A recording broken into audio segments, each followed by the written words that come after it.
Edifice of Trust podcast is a thoughtful discussion of today's current events from the perspective of America's founding principles. Welcome. From heart-pumping music to head-thumping commentary. Vivek Who? You may not know it, but a young, very young, American whose parents immigrated from India is running to become the Republican presidential candidate in the 2024 elections. Not the other person of Indian descent running for that position that former news anchor Don Lemon felt was, quote, not in her prime.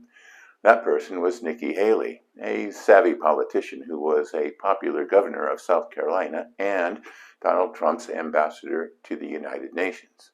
No, I am talking about Vivek Ramaswamy. I first learned about Mr. Ramaswamy from an op-ed article he wrote in the Wall Street Journal about why he was running for President of the United States. I took notice because he was saying many of the things I have been writing about in my commentaries and broadcasting on my podcasts. He started out by saying, quote, to put America first, we need to rediscover what America is. This is precisely the problem that America is facing. President Biden is attempting to transform America into some sort of woke collectivist hellhole that bears little resemblance to the vision of the founders, while former President Trump wants Americans to swear their loyalty to the great leader instead of the country. By great leader, I mean Donald Trump and not his pal Kim Jong-un. Mr. Ramaswamy is a strong believer in meritocracy. He sounds similar to Lee Kuan Yew, who transformed Singapore from a swampy colonial backwater into a prosperous modern city-state. Watch the Junzi Way, recorded February 13th, 2023. And he backs up his vision with very specific policy proposals on how he would change things as president. For example, he would rescind Executive Order 11246 that mandates that government contractors adopt race-based hiring preferences.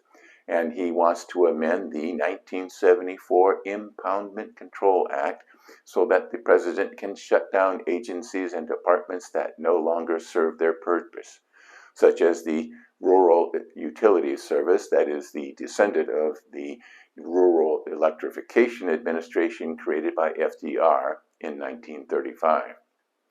I prefer a line-item veto as outlined in my book, Principled Policy, but that would require an amendment to the Constitution. He would make political expression a civil right, which would bar universities, institutions, and government from discriminating against persons who reject woke ideological theories, which he wrote about in his New York Times bestseller, Woke Inc. In another recent op-ed, Prosperity Requires a Stable Dollar, published May 1st, 2023, Mr. Ramaswamy cogently explains why the Federal Reserve needs to concentrate on maintaining a stable currency. Echoing my recent comments, The Fed That Should Be, recorded March 8th, 2023, he stated, quote, attempting to balance low inflation and full employment, trying to hit two targets with one arrow, has proved to be disastrous, unquote.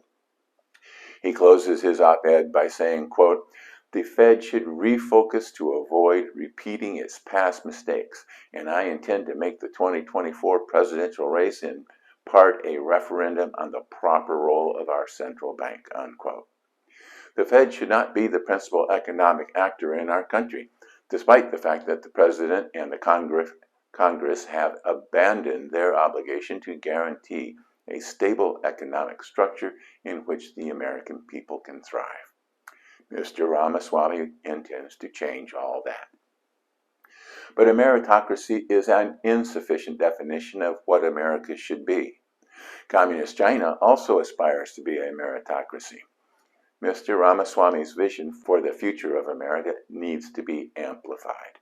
It needs to incorporate the founding principles that inspired the founding fathers to forge a disparate group of 13 colonies into a new nation and create a new order for the ages. That is the spirit he needs to infuse into his campaign and into America. Ponder that while you watch a brief message. Don't forget that my Edifice of Trust books, Principled Policy, Edifice of Trust 2nd edition, In Defense of Principle, and The People's God are available on Amazon, Barnes & Noble, and iBooks. Thank you. Welcome back. I don't know if Vivek Ramaswamy has any chance of winning the Republican nomination to run for president. He's a political novice. Trump's MAGA base would find his commentaries and policy recommendations incomprehensible. It is sad, but thoughtful articles and principled policies have little chance against attack ads. But I do hope that he stays in the race. I would like to see him on the debate stage head-to-head with the other candidates, and especially head-to-head with former President Trump. Although the former president appears reluctant to attend primary debates, given his enormous lead over the other candidates, his narcissistic personality is easily manipulable, and he could be goaded into participating by implying his reluctance is due to cowardice and not to his enormous lead. Peggy Noonan, in her recent column, Of Course Trump is Afraid to Debate, published May 4th, 2023, noted that, quote, to defeat Mr. Trump, you have to attack him. But here, they say, is the problem. If you attack Mr. Trump, his base will never forgive you. But Mr. Ramaswamy can attack Mr. Trump where he is weakest, on the facts and in-depth knowledge of American history. Mr. Ramaswamy would be impervious to Mr. Trump's standard debating mode, branding opponents with stupid nicknames and character assassination. Attacks on Mr. Ramaswamy would be seen as bigoted or racist. If Mr. Ramaswamy attacks Mr. Trump during debates, or for not debating, he may alienate the MAGA base, which would make winning primaries very difficult, if not impossible. But he would be doing the country a service. Maybe not as great a service as being president, but a service nonetheless. I have not decided if I will vote for Mr. Ramaswamy in the primaries. The primary is 10 months away, and a lot can happen in 10 months.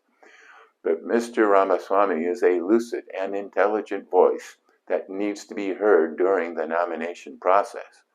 And even if he does not win the nomination, any Republican nominee able to defeat a gaffe-prone, scandal-plagued geriatric would be well advised to find Mr. Ramaswamy a senior position in the new administration. Thank you for watching.